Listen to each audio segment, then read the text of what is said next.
Welcome to the Business of Pharmacy podcast, where we explore the business of pharmacy through candid, in-depth conversations with the industry's top leaders. Every Monday, tune in for insights and stories you won't find anywhere else. I'm your host, Mike Kelzer.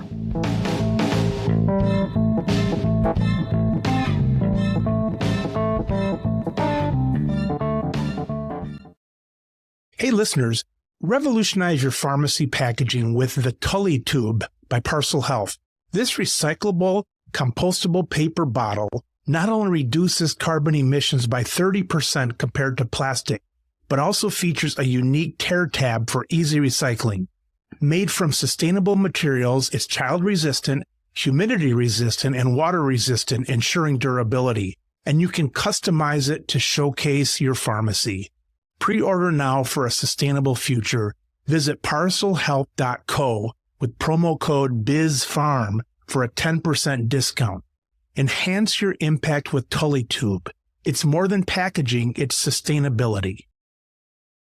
Antonio, for those that haven't come across you in the past, introduce yourself to our listeners. My name is Antonio Ciaccia. I'm the CEO of 46brooklyn Research, which is a nonprofit organization dedicated to public education around our convoluted prescription drug supply chain.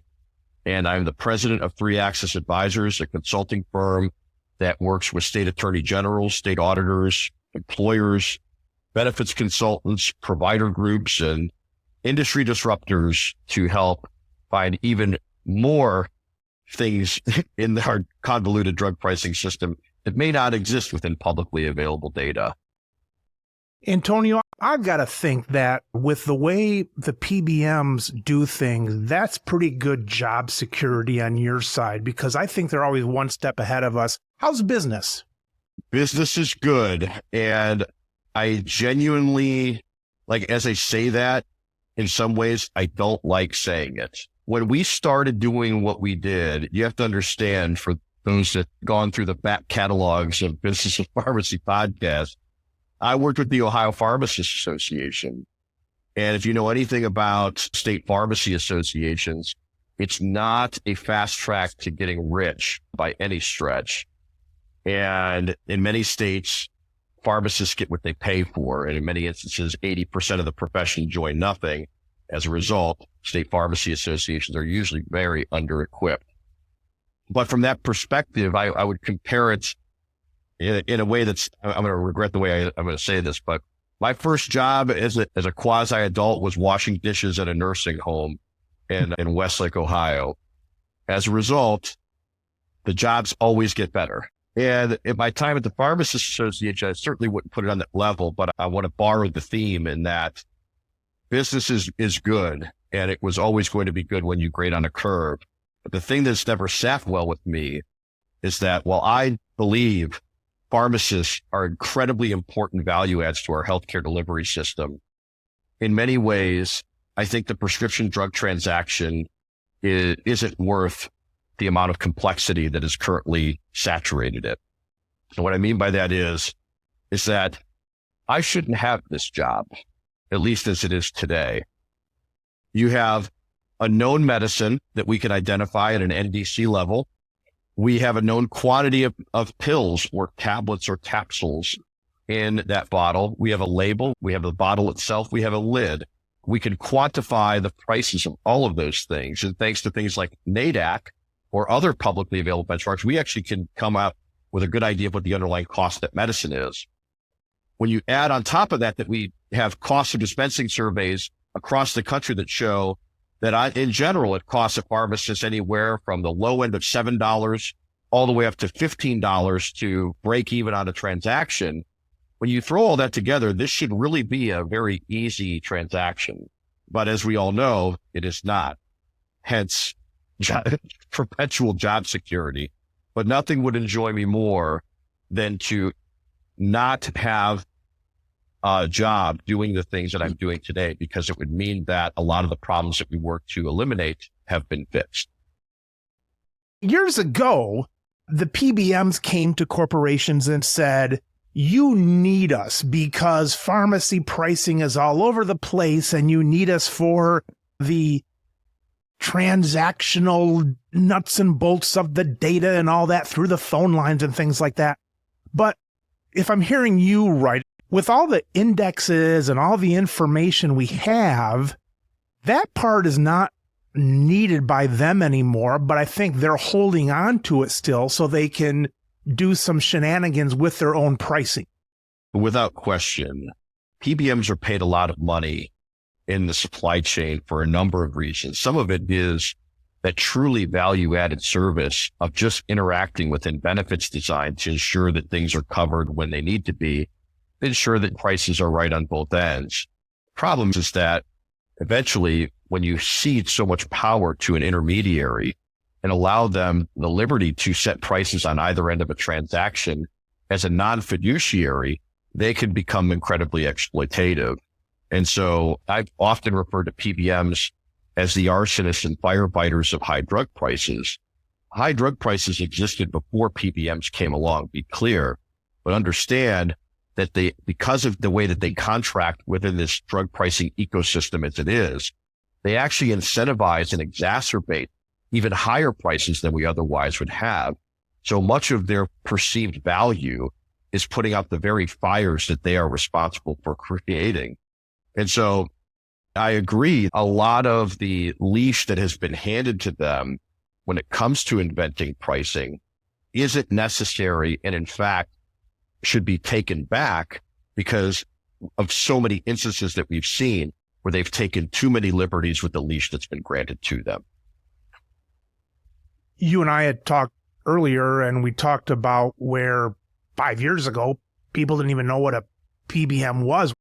I'm thinking of The Wizard of Oz with the guy behind the green curtain. You had to explain to people, hey, guys, there is a green curtain over there. That was step one. Step two, there's someone behind it.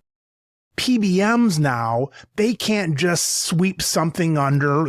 The deeper you get, the deeper they have to get with their excuses, let's say.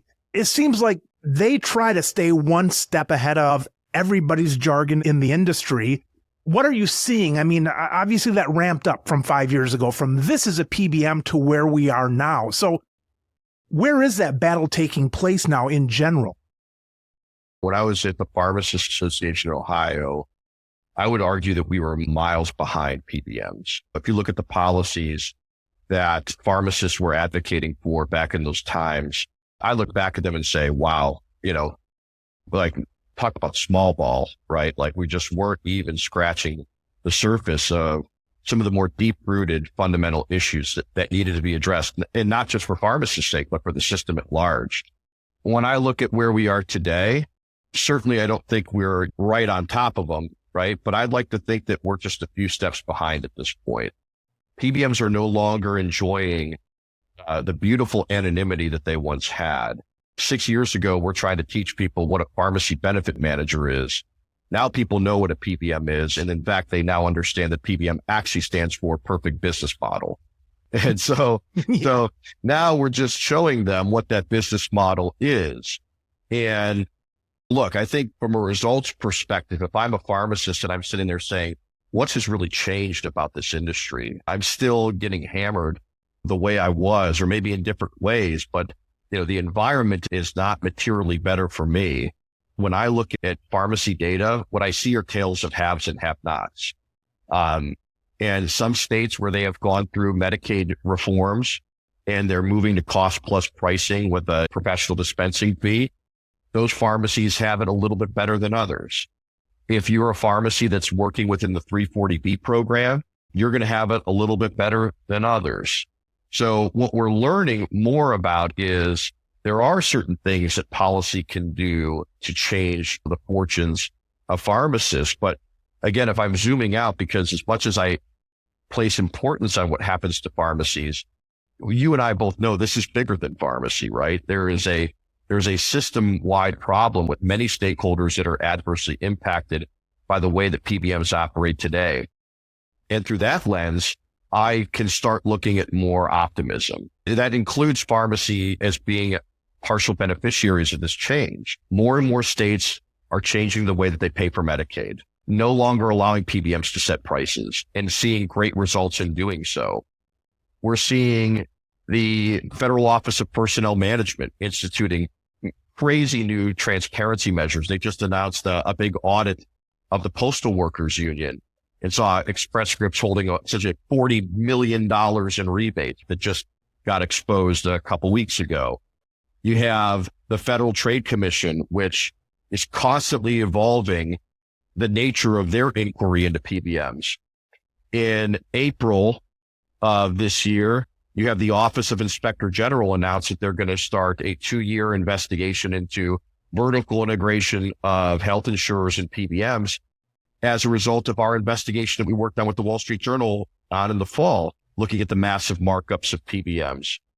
You have the White House doing a listening session this year on PBMs and the impact that they're having on the drug supply chain. In some ways, just to show you that I'm not painting with ridiculous optimism, I think it's a little bit ridiculous that in the year of 2024, the White House is having a listening session on PBMs. What were they doing for the last 6 years? Were they just stuffing their ears? But I think you see employers throwing PBMs to the curb. Tyson Foods just tossed their PBM to the curb. Blue Shield of California fired CVS Caremark for allegations of misalignment, if I'm putting it as nicely as possible. There's just so much happening right now. It's an unprecedented amount of pressure. And I listened to one of your more recent podcasts with Greg Reibold from APCI. He uses this line all the time, pressure bust pipes. And you're seeing PBMs contort in ways that we've never seen before. And I think that there is a lot of optimism that the necessary catalysts are in place to start changing the way that this marketplace works for the better. Antonio, if I had to paint this with a real big brush, and if I said, what happened in the last 5 years? Of course, a lot of things come to my mind. The internet, just what we're doing now, face to face from across the country, social media, maybe news not having to go through the big 3 news stations, being able to come to people in different ways. For me, it kind of seems like a communication thing, maybe more than anything. But what do you think are some of the real broad reasons for this happening in this 5 years versus 2030 versus 2005? Yeah, I would argue that the liberation of drug pricing data and information has been an unmistakable catalyst to this wave of change and pressure. How? Where did that come from? Well, you're putting me on the spot, and I'm not going to like my answer because I'm going to think it's other things. But I look at our work and say that we have unearthed virtual dust collectors off of CMS's website and used reimbursement data and combined things in ways that just have never been done before.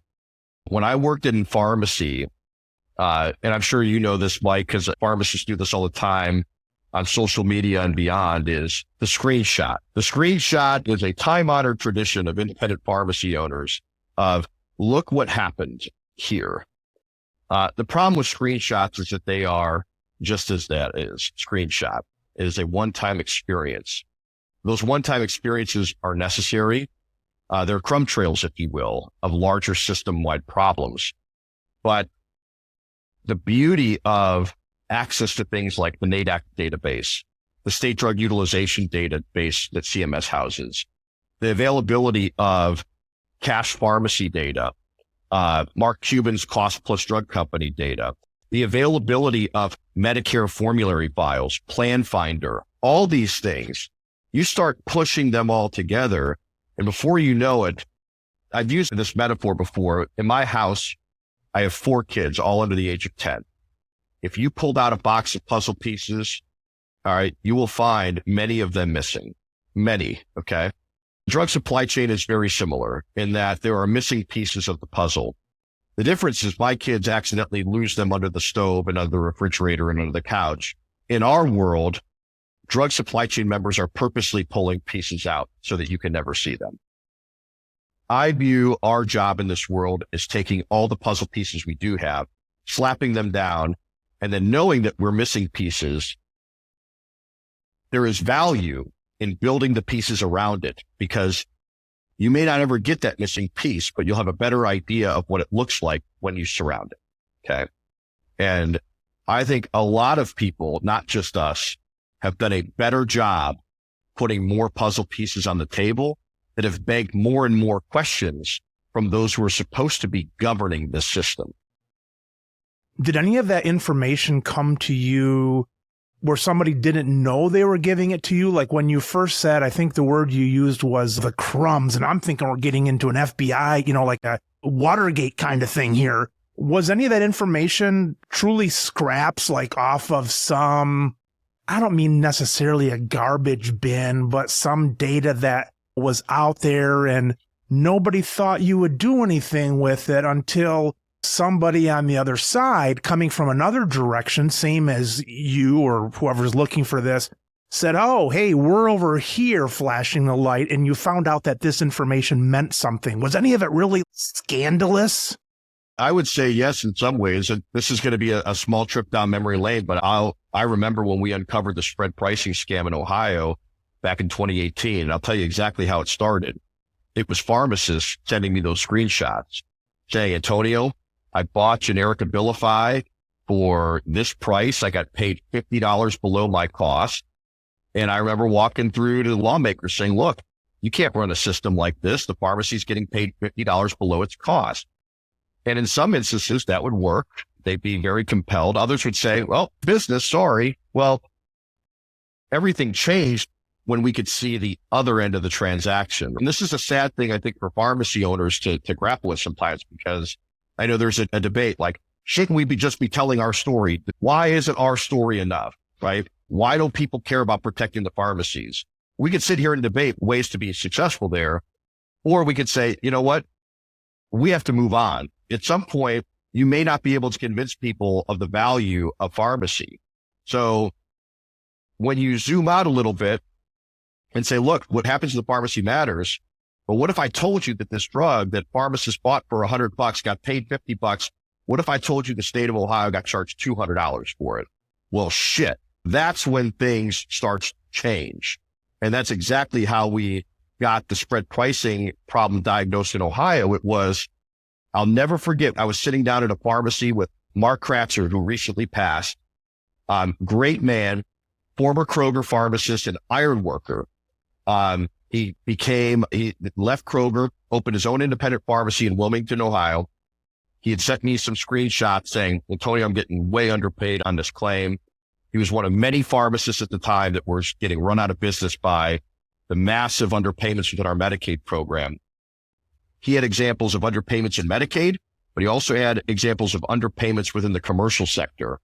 And he found a local plan sponsor who was on the other end of a transaction that he was underpaid for. And I was sitting in a room with two lawmakers at the time. It was Senator Bob Peterson and Representative Cliff Rosenberger.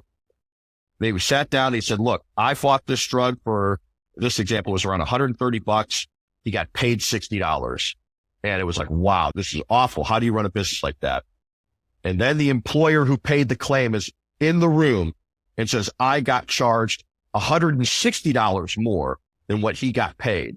And both lawmakers looked up and they're like, what is going on here? I will never forget Cliff Rosenberger, who was like 34 maybe at the time.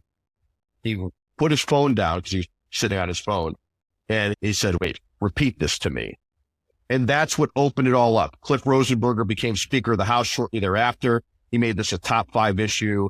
And then all of a sudden the PBM audit was created and boom, we were off to the races. But back to what you're saying, those data points, as small and as pixelated as they might be, those are the crumbs, and they don't always create a longer trail. Sometimes we can explain them away. Sometimes it is an anomaly, but sometimes those are the clues that lead you to a path where you can uncover hundreds of millions of dollars in the latest scheme that is plaguing the industry.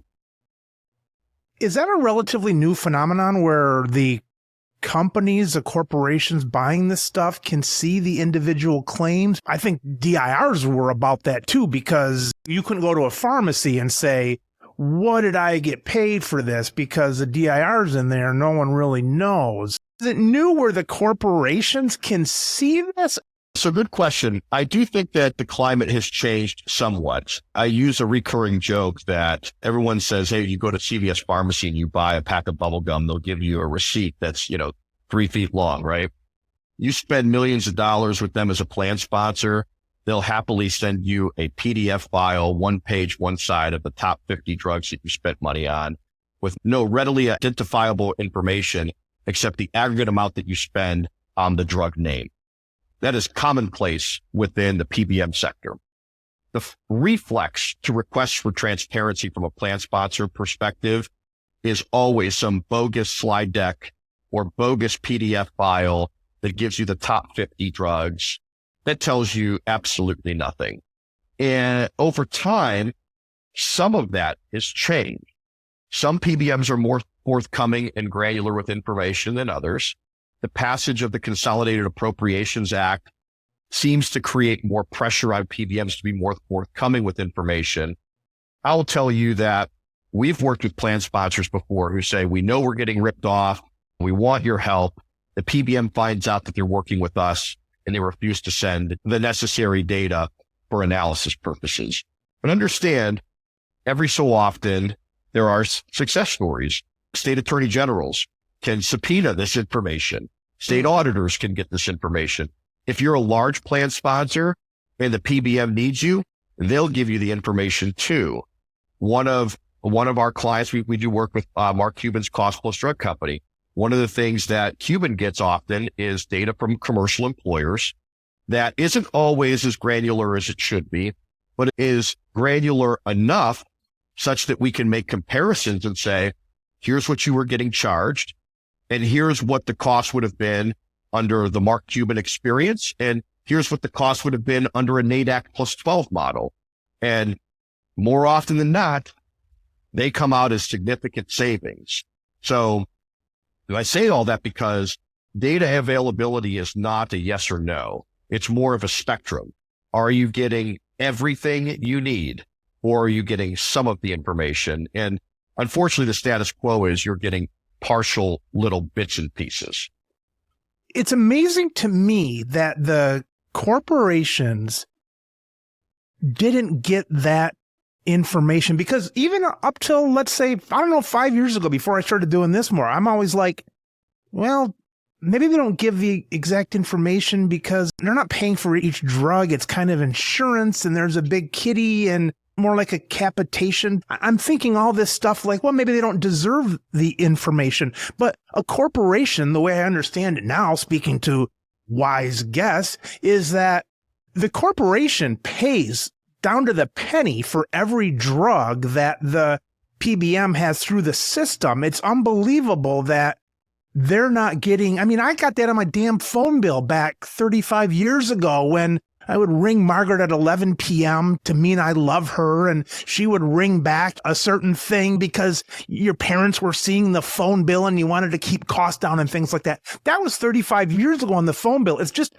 unbelievable to me that corporations aren't getting it down to the penny, since that's what they're paying for. There's a few things to blame there. I think part is we've given employers a lot of power to ultimately get major tax breaks in exchange for offering benefits. In some ways, they've proven to be ineffective at managing that at a true fiduciary level. Some of that is their own fault, their own apathy, right? Their lack of investment in the right amount of internal and external staff to hold not just drug pricing, but all healthcare spending accountable.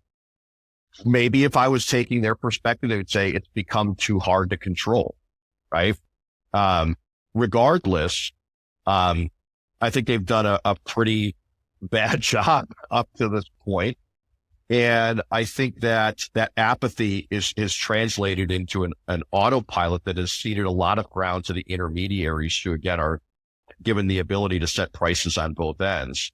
But I do think that there's an awakening. The Johnson & Johnson lawsuit from earlier this year is considered to be a first of its kind, and that there will be many employers who will likely be held to task for allegations of not doing their fiduciary role.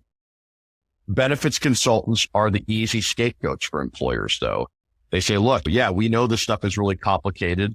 Because of that, we have to hire out to benefits consultants who help us through that. unfortunately, benefits consultants get their own kickbacks often in exchange for placing business with large insurance carriers and PBMs. So regardless of the rationale or the reasons, the system is obviously designed to fail as constructed today. I was just going to bring that up. I guess the word I use is brokers. That's kind of the same thing, Yeah. I guess, where they're going to go in, and if a corporation maybe got an inkling of something, the first thing they're going to do is confuse the matter. They're going to say, yeah, but this is a 40% discount off of this and that, and on and on. And they're not telling them that the pharmacy is not allowed to sell $100 generic instead of the $500 brand name. And I think a lot of it's with those brokers. I think there's probably a lot of trust put in those men and women. And maybe they could argue that they were blind to some of it. And I guess everybody wants to blame somebody, but it seems like the chasm between two is a nice smile from somebody and a bunch of details that nobody wants to go over. And you put those two together and you're like, all right, fine. I think there's poor assumptions made by the plan sponsor. And what I mean by that is that when I go to a gas station, I don't price shop the gas station. I assume that there's enough of a competitive environment to ensure that the prices are all going to be pretty similar from one publicly traded gas company to another. I bet employers feel the same. Like, is it really going to be that different from one to another? What kind of liberties would they really take? Benefits consultants do the same. Benefits consultants and brokers, in my experience, spend more time on the golf course than in Excel spreadsheets, okay? And so they're in the business of selling. I spend every waking hour studying drug pricing information, and I have a team of people who do the exact same thing. We don't even have all the answers. So why would we expect salesmen who, again, don't mean in a bad way, but like not drug pricing experts, but really good golfers, to build relationships with employers and guide them to a better reality in a sea full of publicly traded companies, not just PBM. The entire drug supply chain has layers of publicly traded companies, and we're supposed to rely on these benefits consultants and brokers who get their own kickbacks from insurance companies and PBMs. This is how we're supposed to navigate the system. Of course, it's not going to work. And I think that's why, the cash pharmacy explosion that we're seeing, the independents that are pulling out of the system, the press that Cuban gets, the press that GoodRx even gets, they're showing you prices that most people have A, never looked at, or B, never even thought would be that significantly lower than what an alternative reality could be. And the gas stations, to the point of transparency, they've got 3 feet high numbers of what the price is every second that it goes up 1/10 of a cent or something like that. So there's trust there. But with the drug stuff, I mean, golly, you spending your whole life on this and they try to throw you. I mean, this isn't grandma pulling up with 2,000 miles on her car, getting gas once a year. This is tricky stuff. The prices matter, man. And I love what you just said about the trust. Like, say what you will about the gas industry. Lord, I don't know enough about it to say either way, but like, these are some of the largest corporations in the world. And when you pull up, the price is sitting right there, right? And in the drug world, it's not even close. We're doing an analysis right now examining the prices of medicines within Medicare Part D. And we found one PBM for one drug across the country. They set 616 prices over the same time period. Okay. You roll up to Freedom Pharmacy in Pickerington or Blueberry Pharmacy in Pittsburgh. There's one price. So yeah, there's some significant financial engineering going on, and it's being done by non-fiduciaries, which means distrust and verify. When I think of the brokers and so on, steel manning their position, they can say, well, every business has reasons, and maybe it's every salesperson's goal to show, here's a standard, here's the deluxe version. You go across the board on any product, you're trying to get more money out of somebody. Inside of your head, you're thinking it might be a better deal. And that is why I think a salesperson with a good conscience can kind of upsell. I suppose the brokers could say that too. The problem is when 1 out of 20 people say to them, I trust you. I just want to see for myself what this and that is. That's the problem. That's where it breaks down, because that 1 out of 20 can't do that. And just thinking out loud now, I would argue that the broker would rather get rid of that one person out of 20 than have the chance of getting the 19 finding out the true value too.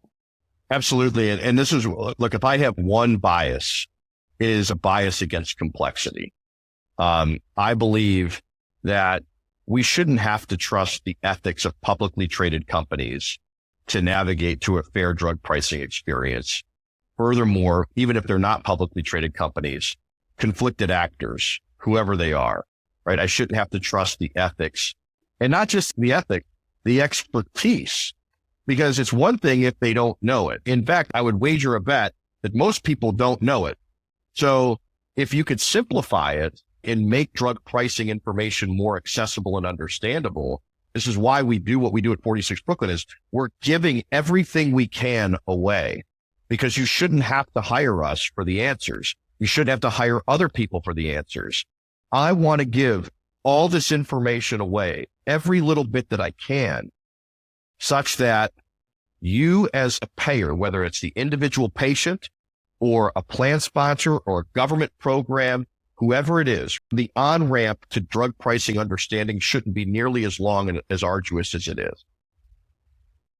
Michigan passed some laws, and the first draft we saw was nothing close to what came out. I mean, obviously, some PBM somebody took someone to lunch, and my guess is that they maybe pointed at a few things on there and said, that doesn't look quite right, change this. And now I'm downplaying the importance of the state board looking at this, but let's just say that they're underqualified to fight back to the PBM representative.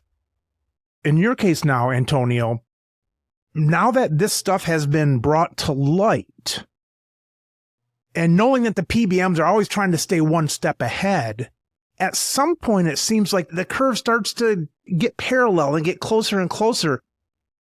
With somebody as brilliant as yourself, what kind of argument could they still try to pull the wool over somebody if you were on national TV having a debate and the people at home could vote on their cell phone, things like that, who made a better argument? Would they still have something they could pull over on the public and even on the wisest of the wise? Or is it simply just time before it's easy to prove that we're on the right side of history? If I was on the PBM side, I would do a lot of what they're doing today, which is look how much money we save. And so what they argue is if you get rid of us, look how expensive it would be. And it presumes as though that if we got rid of them, the system would be built exactly the same way it is today, which is obviously not true. I've used the metaphor of the Bed Bath & Beyond coupon. Every time I go home, my mom's got a stack of them that says, hey, 20% off if you need it. They mail these things every month and they never expire. Like they'll honor them forever. So eventually everybody has a Bed Bath & Beyond coupon that'll give them 20% off of whatever it is that you can buy there. If I was the purveyor of the coupon, I would say, look how much money I saved. Like without us, what would you be charged? Well, it presumes as though Bed Bath & Beyond isn't calibrating their prices higher to make up for the fact that they're shaving 20% off for basically everybody who walks through the door. The same thing occurs within our drug supply chain, where drug companies raise their prices higher and higher. Pharmacies raise their usual and customary prices higher and higher. And both pharmacies and drug makers say, those aren't real prices. Those are fake prices. Like everyone says, like, don't pay attention to those prices, even though that they're setting them higher and higher. We in the industry know that those are bogus prices. PBMs, when they come in and they say, look how much money I saved you, they say, look how much I saved relative to the bogus list prices that drug companies charge and the bogus usual and customary prices that pharmacies charge. But in both instances, if you had even a dash of the necessary context, you would say, Well, the drug maker's prices and the pharmacy's usual and customary prices wouldn't be sky high if not for the distorting impact of the way that PBMs contract in this marketplace. And I always go back to Nate Huck's here in Ohio, Freedom Pharmacy. He owns Pickerington Pharmacy and he owns Freedom Pharmacy right next to it. Pickerington Pharmacy accepts insurance. Freedom Pharmacy doesn't. So is he just Dr. Jekyll and Mr. Hyde? I'm evil on one side and good on the other? No. Both businesses are a reflection of the incentives that are created by their customers. On one end, the pharmacy serves PBMs as the customer. On the other building, patients are the customer. Patients want and incentivize lower prices. PBMs do not. I had Nate on the show, and you're absolutely right. He had to set up two businesses. He's from Ohio, I think. Yeah. And I asked, what did the state board say? He's like, I explained it to them. They're okay with it. So I've got two businesses next door to each other. And in fact, I think he's got a wide opening between them and he can kind of straddle both of them to have the pharmacist in both stores. He got permission for that. Antonio, now you do know that Bed Bath & Beyond went bankrupt, right? I did know that, yes.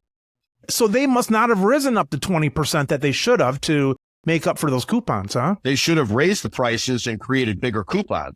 Right. There you go. Well, here's the thing, though.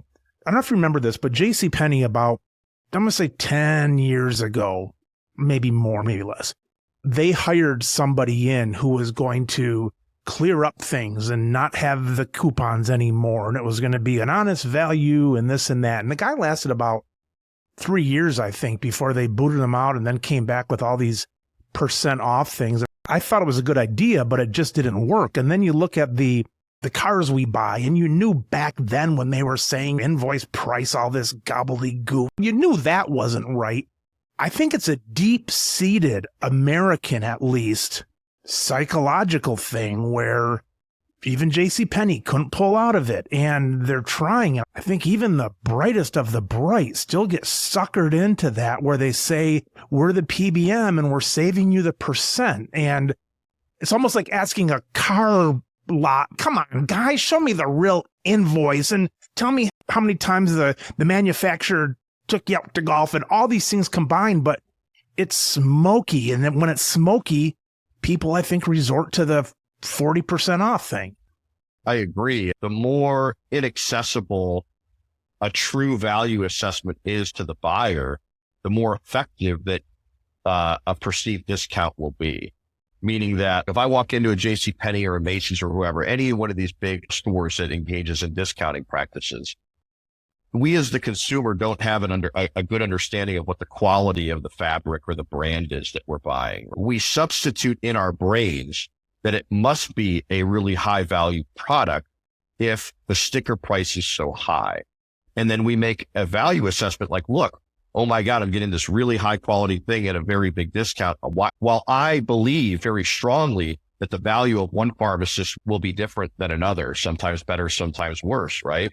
I think most people don't really identify with that. They don't really perceive to be a distinguishable value from one pharmacist or pharmacy versus another.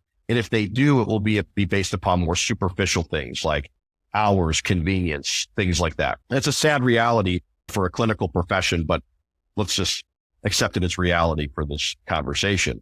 Well, within that framework, if I'm getting something for $4 at one at $10 versus another, that will be a much easier assessment, especially if I'm a plan sponsor. But I'm not getting that type of information. I'm not getting that degree of granularity often. And I don't often understand the trade-offs from one pharmacy or one drug versus another. Again, the lack of an understanding of what the actual underlying value is of the drug, its service provider, et cetera, is a great enabler that lulls people to sleep to say, well, I got a better discount this time than last. Antonio, it seems kind of archaic that you said their best pitch is, yeah, but we're going to save you a rebate. I can tell my kids, like, when they're going out, like, don't fall for that. Buy the one that's $30. Don't get the $70 one for $25 off. If that's their best argument, it seems so archaic. And I would say the answer is, and I think you would agree, that bringing stuff to the light, making it easy to see it, making it accessible, making it in plain English, don't overwhelm people, all those kind of things. Is that simply the way then to beat that argument? That is part of it, but I think you have to accept the fact, which I think involves a little bit more convincing, is would the prices be as high as they are if not for the PBM and the way it behaves today? And so we look at it and we look at the system as designed today and say, how can I save more money? Right? That's what everybody's asking. I would like to advance the conversation and say, stop thinking about saving money in the system as designed today and say, how much lower would the prices be? And how much, yes, maybe we could save more money relative to the system that we have today. But I long for a system where, quote, savings is a lesser factor, meaning that we have lower prices to begin with, rather than more and more bloated prices and bigger discount. Part of that issue is we're playing on the PBM's field and they're the ones causing, well, if you want to be victim, whatever, they're the ones causing the pharmacies then to raise their prices up way beyond that to hit the UNC and the limits and all that kind of stuff. Yeah, let's put numbers behind that. So we did a study with the Oregon Pharmacy Association about it just over a year ago, where we looked at the pharmacy reimbursement trends for a number of pharmacies in the state, examining how PBMs compensated them. When you take all their claims and you boil them down to essentially 100, meaning that you're taking 80 pharmacies worth of data, all their claims over 3 years, and boiling them down as if they were percentiles. Okay. The first 18% of the claims that you look at, pharmacies being paid below NADAC. Okay. So they buy a drug, they're getting paid less than the cost of the drug. Well, then they start making some money, but it's like a penny or 2 pennies, 5 cents, et cetera. Well, eventually they start making enough margin over the cost of the drug, not the service, the cost of the drug. They finally dig their way out of the hole. That isn't until the 75th percentile of claims. So 7% of what the pharmacy does, okay, when you factor in the underpayments versus the margins, now you've gotten break even on the drug. But pharmacies need more than covering the cost of the drug. So once you get past the 75th percentile, now pharmacies start making profit. While many pharmacies would focus on the 18% of claims that were paid below NADAC, I'll tell you what I was focused on. 5% of pharmacy claims account for 62% of their profits. Okay. So there are 5% of the claims that, for our conversation, are wildly overpaid to pharmacies relative to what you or I would say is probably reasonable. So if you're a pharmacy, you're stuck with the underpayments. You need the overpayments in order to basically keep the lights on. Well, now let's talk about how the PBM plays into this in terms of incentivizing the higher prices. What do we know about PBM contracts? PBM contracts say we will never pay you any more than your usual and customary price. Furthermore, we will pay you based upon a lesser of methodology. All right. Where it will include MAC, WAC, whatever the hell they want to put in there, and or your usual and customary. So when you're dealing with an over-consolidated marketplace, all right, where 3 PBMs basically are going to create the experience, they say that they'll never pay you more than a UNC, and they're going to pay you at a lesser of blah, blah, blah, blah, blah, and UNC. Well, if they underpay you on so much, if you were to lower your usual and customary prices to a reasonable rate, you're chopping off your lifeblood, right? Now you're stuck with all the underpayments and none of the benefits of the overpayment. And when we did that analysis in Oregon, we found one pharmacy that was charging what I would consider to be, relatively speaking, much lower UNCs relative to the aggregate. And guess what? That pharmacy just so happened to be one that closed over the course of our study. So yes, PBMs, if you're viewing it through their lens, are providing significant savings relative to those bogus UNC prices. But if the PBM contract provisions that incentivize those higher prices in the first place think of what a different universe this would look like.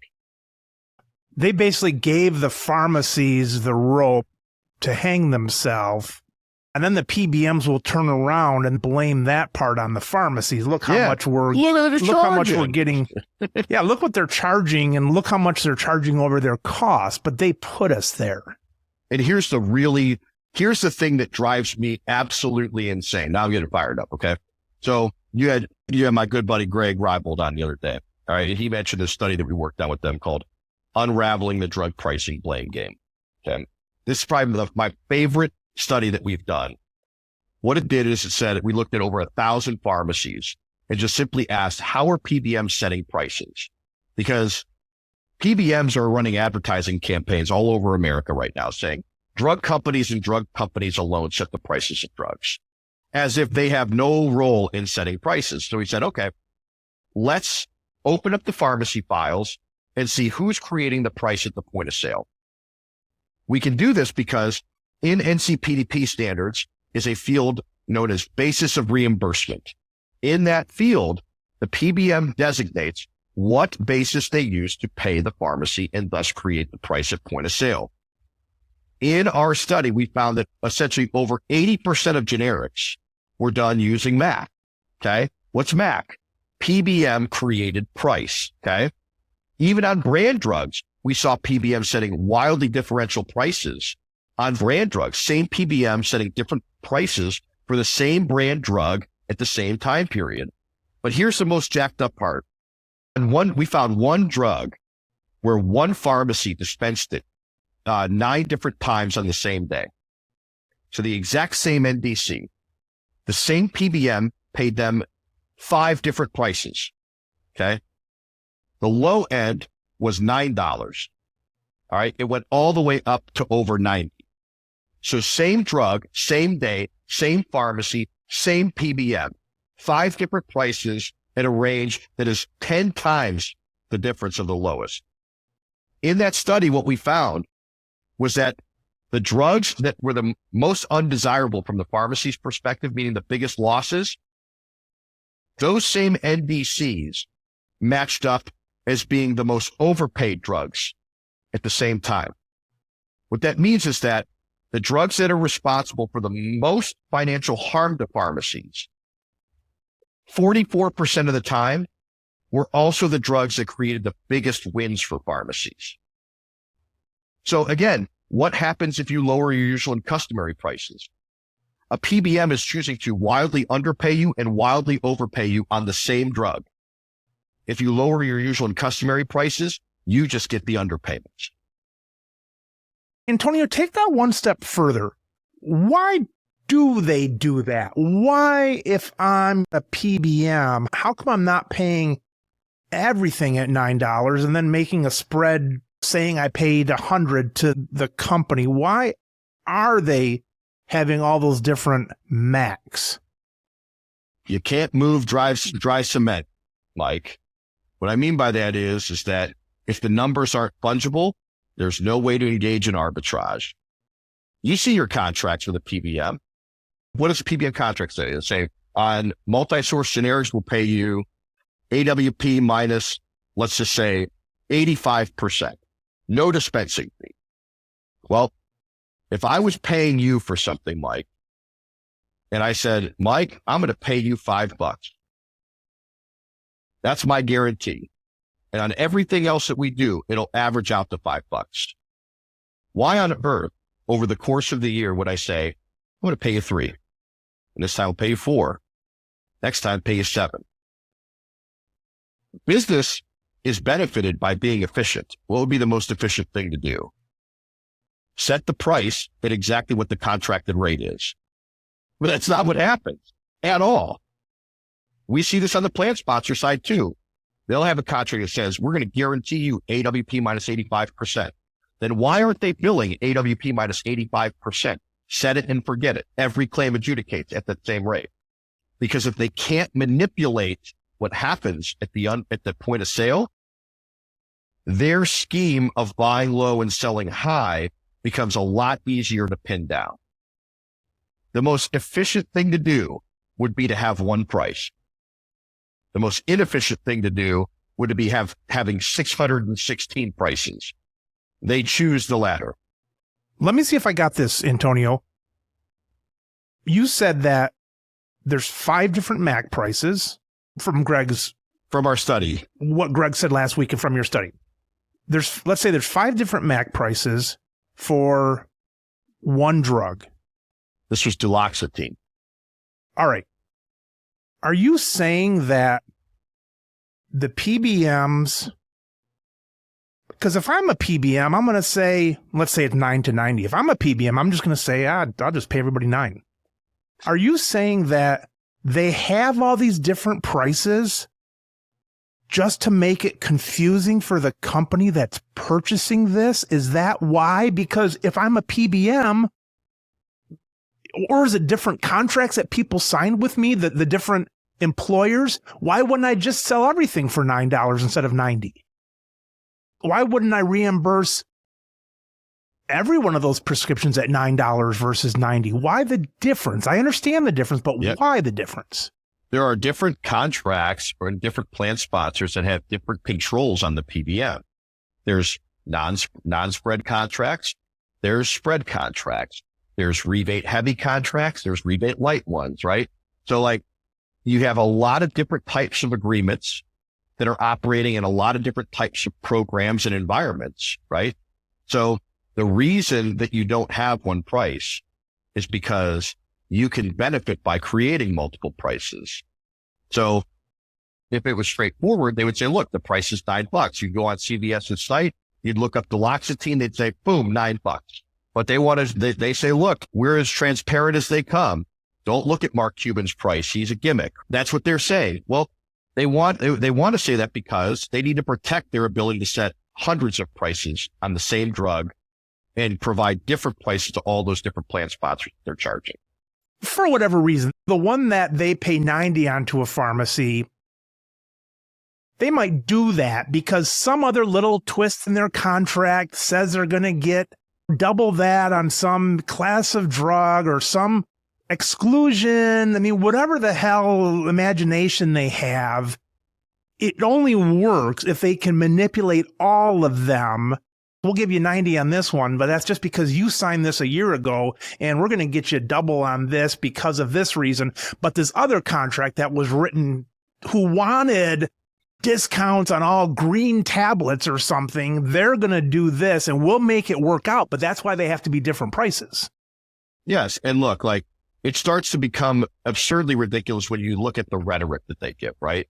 In every state, at the federal government level, what do they say? We PBMs are the only ones in the drug supply chain working to secure the lowest prices, right? It begs a question.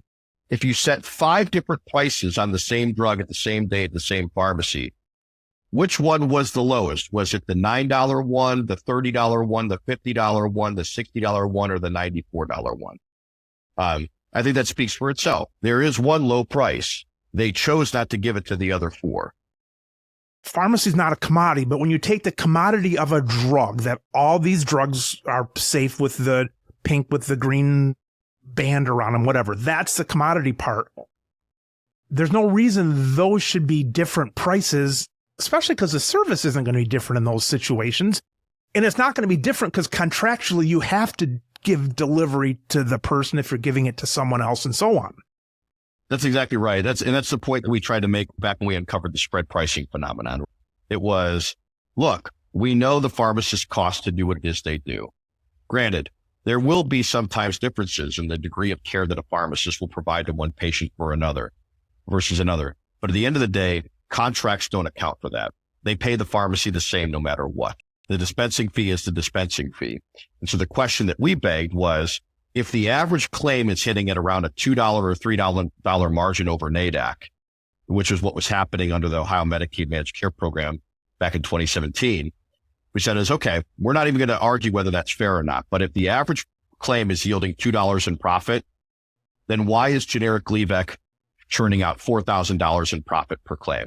Do tell us what the specialized service is that is being offered on this drug that justifies that degree of overpayment. Antonio, does it come down to a matter of trust, that people trust Mark Cuban. They trust Antonio Ciaccia. They trust, I don't know who else is out there to trust. Take me off the list. A guy like Cuban is mainly outside of the industry, A, who doesn't need the money, and B, doesn't have a dog in the fight with the pharmacy and so on. I don't know how you overcome that pressure from the brokers and the PBMs. Yeah, so there's a famous quote, "In God we trust, all others must bring data." And so what I would say is that, look, I've worked with Alex Oshmiansky and Mark Cuban for a couple years now. And I would say, look, I, in general, trust what they're trying to do, and I trust their motives. But I want to be true to my belief, and that is trust no one. Okay. Trust absolutely no one, whether they're publicly traded or whether they're the nicest, kindest independent pharmacy that you'd ever imagine, right? Trust no one, especially when it comes to your health. So the question then is, what does trust look like? That's most important. I want accountability above superficial trust. And so what does trust look like? To me, trust looks like, I understand your incentives. I understand how you make money. I know how much you charge. I know what your price is for me, and I know whether or not it's different for somebody else, whether people trust Mark or not. One of the things that I love about what he's doing is he sends a very clear message that at the end of the day, we're selling trust. And to me, I think that it's unbelievably and depressingly distinguishable in this marketplace, because nobody is selling trust because trust has never been earned. Now, you could argue whether or not it's been earned by him or not, but at least what he does is he publishes his prices and tells you how he arrives at them. It's funny, in March, David Joyner at CVS Caremark paid a bunch of money over to, I think it was Fortune magazine, in order to get an op-ed placed. And in that op-ed, he proceeded to talk about Cuban as a gimmick, and he blamed all drug pricing problems on drug companies. I think I saw your share on that. Yeah. And I just found it funny that someone in an institution of that degree, a Fortune 15 company, say that they're transparent, right? And it's claimed that others are not, while not publishing their prices online, often withholding data from their clients, from charging differential prices within different contracts. And then when they launched their cost vantage program, they didn't tell you how they arrive at the cost of the drug. They didn't tell you what the markup was. They didn't tell you what the management fee was. Well, not giving those kinds of details, especially with the track record that they have, again, it speaks for itself. It's one thing to say you're transparent. It's one thing to say that you're trustworthy. It's another thing to hand over enough information such that other people can make those assessments on their own. That's transparency. That's opening yourself up to accountability. And unfortunately, in the system as designed today, I can point to a few cash pharmacies, a couple very small PBMs and market players who are even close to playing in that philosophical pool. Everybody else is operating with bogus inflated prices and sleight of hand underneath. To me, the system as a whole needs to be better. It speaks for itself, but it doesn't. I mean, I'm reading his stuff, that article that I saw, and that was it Fortune or Forbes? Fortune, I think. Yeah. I'm reading that and I'm like, God, of course I don't trust this guy. I know where he works and I know what his title is, but I'm looking at it, and the average Joe, the average HR person's not going to understand it or take the time even to look at it. Of course they trust the big three. They're the big three, just like I trust whatever big three there are. So I guess it helps when there's somebody in the ring. Like I say, I hate to put too much trust in Mark and Alex because they don't do healthcare. They really haven't deserved it. But again, they don't seem to have the dog in the fight, and they're on our side, I guess. Like Mark goes in front of the Congress and breaks it down and uses a cuss word and things like that. You don't hear that from the PBM. So I kind of like that. And I like your Italian that you have, but boy, I don't know. Yeah. Again, it's not my job to tell people to trust anybody. Like, it's my job to say what trust looks like. And again, I think they've demonstrated a lot of the necessary components, much like a lot of the cash pharmacies the independents are doing things today, I think in similar fashions.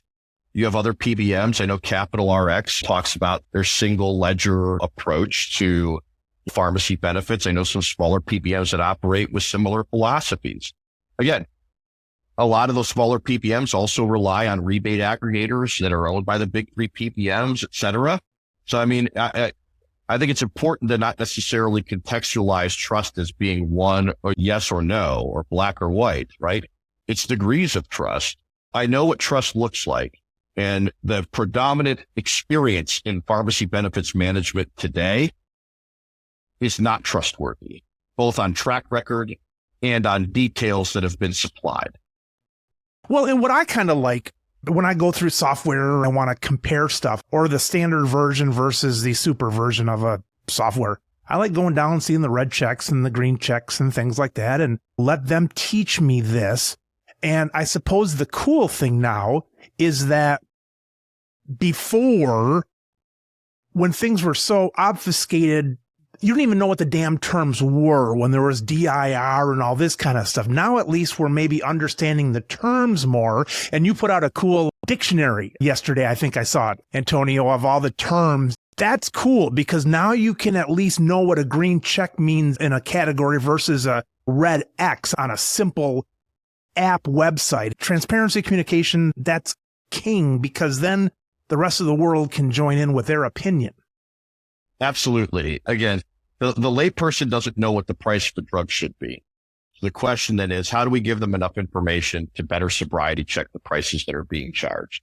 We know that the prices that are being charged at every layer of the channel, from pharmacy to wholesaler to drug company to PBM, are not necessarily set in a sober marketplace where, there's true competitive forces that are driving the prices that are being charged down.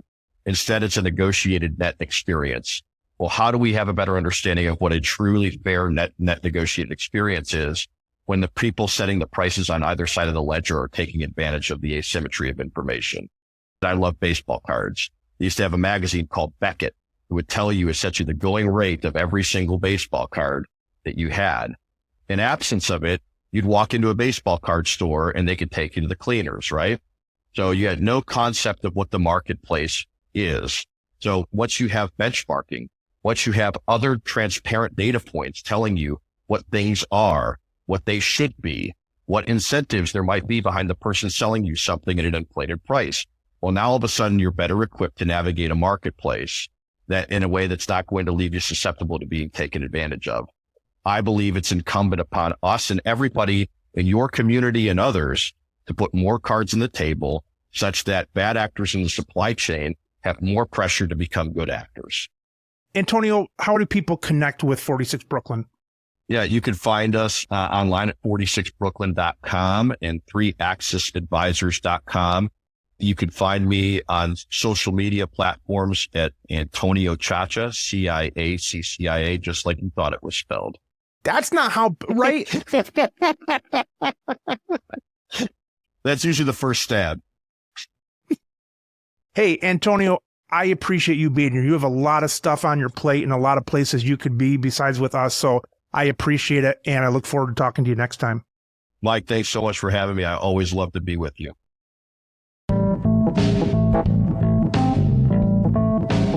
You've been listening to the Business of Pharmacy podcast with me, your host, Mike Kelzer. Please subscribe for all future episodes.